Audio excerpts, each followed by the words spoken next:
بسم اللہ الرحمن الرحیم۔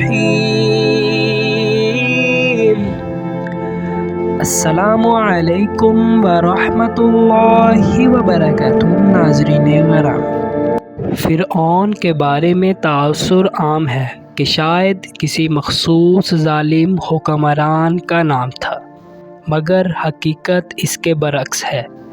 دراصل جیسے زمانہ قدیم میں روس کے بادشاہ زار ایرانی بادشاہوں کو کسریٰ، چینی بادشاہوں کو خاقان، اسی طرح مصری بادشاہوں کا لقب فرعون ہوا کرتا تھا۔ فرعون کو اہل مصر فاراؤ کہتے ہیں۔ مصری زبان میں فاراؤ محل کو کہتے ہیں۔ اوہ کے معنی بلندی یا اونچائی کے معنی ہے، گویا اس کے معنی عظیم محل یا بادشاہ کے ہیں۔ اسی مناسبت سے زمانہ قدیم میں مصر کے بادشاہوں کے لیے فرعون کا لقب عام ہو گیا۔ قدیم مصریوں کا ماننا تھا تمام فرعون مصری دیوتاؤں کی اولاد ہے۔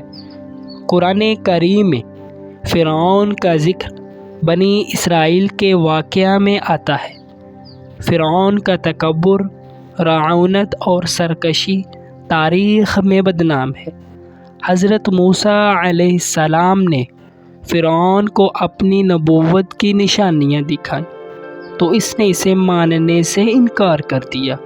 پھر جب بنی اسرائیل کو فرعون کے تسلط سے آزادی دلائی اور حضرت موسیٰ علیہ السلام کی سرپرستی میں بنی اسرائیل نے جزیرہ نما سینا کی طرف پیش قدمی کی، فرعون نے ان کا پیچھا کیا اور پانی میں ڈوب کر ہلاک ہو گیا۔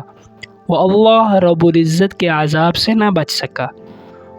ناظرین گرامی، 3000 قبل مسیح سے شروع ہو کر سکندر اعظم کے وقت 31 کے لگ بھگ فرعون نے حکومت کی۔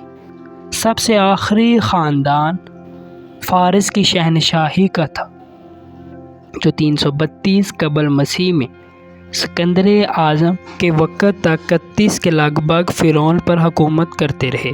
حضرت یوسف علیہ السلام کے وقت کا فرعون یکسوس موسیٰ بن جیان مالکہ کے خاندان سے تھا، جو دراصل عرب کی ایک شاخ ہے۔ یہ بعد میں آپ علیہ السلام کے ساتھ مصر سے ہجرت کر کے انبیاء کی سرزمین پر چلے گئے۔ یہ سرزمین تاریخی کتب میں جبرون نقفیلہ کے نام سے جانی جاتی ہے۔ توریت میں یہ جگہ فرعون کے نام سے درج ہے، جسے زمانہ قدیم میں شکیل کہتے تھے۔ ناظرین، یہ تمام علاقے فلسطین میں ہی واقع ہیں۔ دریافت شدہ پتھر کے قدموں کے مطابق حضرت موسیٰ علیہ السلام کے زمانے کا فرعون رامسی دوم کا بیٹا بن فتح تھا، جس کا دور حکومت سن 1292 قبل مسیح سے شروع ہو کر 1225 قبل مسیح تک ختم ہوتا ہے۔ ایک مصری محقق احمد یوسف افندی کے مضمون خلاصہ قصص الانبیاء میں عبدالوہاب نجار نے نقل کیا ہے۔ یہ بات پایہ تکمیل کو پہنچ چکی ہے کہ حضرت یوسف علیہ السلام جب مصر میں داخل ہوئے، یہ فرعونہ کے 16ویں خاندان کا زمانہ تھا اور اس خاندان کا نام ابابی الاول تھا۔ انتقال کی معلومات عزیز مصر فوتیفا کے مقبرے میں دریافت ہونے والے پتھر میں سے ملی۔ وہ آگے چل کر لکھتے ہیں، بنی اسرائیل حضرت یوسف علیہ السلام 27 سال بعد مصر میں داخل ہوئے، جس کا ذکر قرآن کریم میں کیا گیا۔ جس فرعون نے بنی اسرائیل کو مصائب میں مبتلا کیا وہ رامی دستون تھا۔ یہ مصر کے حکمران کا 19واں خاندان تھا۔ حضرت موسیٰ علیہ السلام اس کے زمانہ میں پیدا ہوئے، اس کی آغوش میں پرورش پائی۔ رامی سستون 36 کا بیٹا تھا۔ اس نے 67 سال حکومت کی اور اس کی عمر 110 سال تھی۔ اس نے اپنے بیٹے بن فتح کو مملکت سونپ دی۔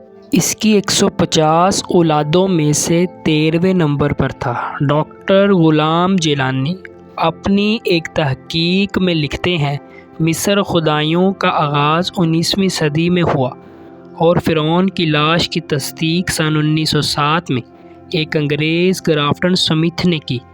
مزید وضاحت مولانا مودودی اپنے اس تجزیے سے ہوتی ہے۔ وہ لکھتے ہیں کہ بٹانی کے مضمون میں ذکر ہے کہ 1907 میں ایک انگریز ماہر علم و تشریح گرافٹن سمتھ میمیوں کو کھول کر دیکھتا ہے اور اس نے تحقیق شروع کی۔ 44 میمیوں کا مشاہدہ کیا گیا۔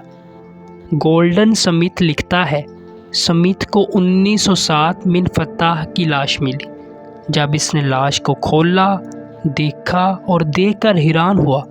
لاش پر نمک کی تہ جمی ہوئی ہے جو کسی اور میمی کے جسم پر نہیں تھی۔ گولڈن یہ بات بھی بیان کرتا ہے، یہ فرعون کولزم میں غرق ہوا تھا۔ آگے جا کر گولڈن لکھتا ہے، جزیرہ نما سینا کے مغربی ساحل پر ایک مغربی ساحل مقامی لوگ جبل فرعون کہتے ہیں۔ اس پہاڑی کے نیچے ایک غار ہے جس میں نہایت گرم پانی کا چشمہ ہے جسے لوگ حمام فرعون کہتے ہیں۔ سینہ بسینہ روایت کی بنا پر یہ بھی کہتے ہیں کہ اس جگہ سے لاش ملی تھی۔ ناظرین گرامی، قرآن مجید میں 1400 سال پہلے ہی بتلا دیا تھا، جس کی تائید و توثیق آج کا موقع کر رہا ہے۔ جب فرعون غرق ہو گیا، لوگوں کو اس کی موت کا یقین نہیں آیا۔ اللہ رب العزت نے سمندر کو حکم دیا لاش کو خشک جگہ پر پھینک دیا جائے۔ پھر سب نے اس کی لاش کا مشاہدہ کیا۔ مصر کے عجائب گھر میں محفوظ ہے۔